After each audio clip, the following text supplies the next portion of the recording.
اب جماعت صحابہ، ذرا دل تھام کر بیٹھو، جماعت صحابہ جن کی برکت سے کتاب اللہ اور سنت رسول اللہ ملی، جو اسلام کی تیسری جڑ ہیں، ان کے بارے میں بھی 4 باتیں بنیادی اور عقیدے کی یاد رکھ لو اور اپنی زبان سے کہہ لو۔ پہلا عقیدہ صحابہ کے بارے میں، ہر صحابی پکا مومن اور جنتی ہے۔ ان کے مومن ہونے کی گواہی بھی قرآن نے اور حضور نے دے دی ہے، اور ان کے جنتی ہونے کی گواہی بھی قرآن نے اور حضور نے دے دی ہے۔ ہر صحابی سب صحابہ۔ ایک بات۔ دوسری بات عقیدے کی صحابہ کے بارے میں، تمام صحابہ سچے اور عادل ہیں۔ تمام صحابہ، حضور علیہ السلام نے فرمایا الصحابۃ کلہم عدول۔ مشکات میں تو نہیں پڑھا، دورے میں پڑھو گے، دورے کے طلباء پڑھو گے کہ جب حدیثیں آئیں گی تو کئی حدیث کی سند کے راویوں پر بحث ہو جائے گی کہ یہ راوی سچا ہے یا نہیں، یہ کتنا سچا تھا، یہ دیانتدار تھا یا امانت دار تھا کہ نہیں تھا۔ ہر روایت پر کلام، ہر راوی پر کلام محدثین نے کیا ہے، مگر صحابی پر کہیں کوئی کلام نہیں کرتا کہ یہ صحابی سچا تھا یا نہیں تھا، کیونکہ ان کے بارے میں طے ہے کہ سارے صحابہ سچے ہیں۔ سند کے ہر راوی پر بات ہو سکتی ہے، ہر ایک پر جرح ہو سکتی ہے، مگر سند کے آخری راوی صحابی پر کوئی بات نہیں ہو سکتی۔ صحابہ تمام کے تمام عادل ہیں۔ کتنی باتیں ہو گئی؟ 2۔ تیسری بات، تمام صحابہ قیامت تک کے مسلمانوں انسانوں کے لیے معیار حق و صداقت ہیں۔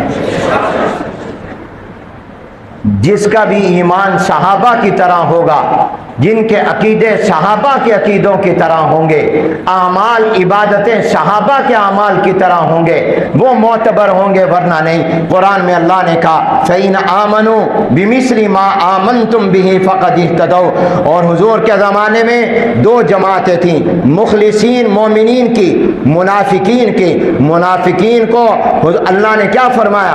آمنو کما آمن الناس۔ او منافقو ایسے ایمان لاؤ گے جیسے ابو بکر لائے ہیں، تب معتبر ہوگا، ورنہ نہیں۔ کما آمن الناس کا مصداق صحابہ کے علاوہ کون ہے؟ تو اس لیے میرے دوستو، تیسری بات سارے کہو، صحابہ کس پر پرکھیں گے؟ کسوٹی کیا ہے؟ صحابہ کرام۔ چوتھی اور آخری بات، صحابہ کرام کتابی شخصیات نہیں، صحابہ کرام قرآنی شخصیات ہیں۔ صحابہ کرام کو کسی مورخ کی تاریخ کی کتاب پر نہیں پرکھیں گے کہ یہ صحابی کیسا تھا، بلکہ صحابہ کو پرکھیں گے تو قرآن پر پرکھیں گے۔ صحابی کے لیے پرکھنے کا معیار اللہ کا قرآن اور محمد عربی کا فرمان ہے۔ صحابہ کی عظمت سمجھنے تو قرآن کو سمجھو، قرآن کو دیکھو۔ قرآن اولئک حزب اللہ کن کو کہہ رہا ہے؟ کیا اس زمانے میں صحابہ کے علاوہ کوئی حزب اللہ تھا؟ قرآن اولئک هم المؤمنین مومنون کن کو کہہ رہا ہے؟ قرآن اولئک هم الصادقون کن کو کہہ رہا ہے؟ قرآن اولئک هم الصدیقون کن کو کہہ رہا ہے؟ قرآن کریم اولئک هم المفلحون کن کو کہہ رہا ہے؟ کیا ان کا مصداق صحابہ کے علاوہ قرآن کے نازل ہونے کے زمانے میں کوئی اور تھا؟ بولو بولو، نہیں تھا۔ اور جن کو انہوں نے صحابی کہہ دیا وہ صحابی ہے، جن کو تابعین نے صحابی مان لیا، کوئی مانے نہ مانے وہ صحابی ہے۔ یاد رکھو، ابو بکر تو ہیں ہی، عمر عثمان علی ہیں ہی، امیر معاویہ بھی صحابی ہیں، ابو سفیان بھی صحابی ہیں، عمر بن عاص بھی صحابی ہیں۔ یہ تمام صحابی ہیں کیونکہ ان کو صحابی تابعین نے مان لیا، جن کو حضور نے فرمایا میرے صحابہ کے بعد یہ بہترین لوگ ہیں۔ تو اس لیے 4 باتیں صحابہ کے بارے میں زبان سے دوبارہ دوہرا لو۔ نمبر 1، ہر صحابی مومن جنتی۔ نمبر 2، تمام صحابہ سچے اور عادل۔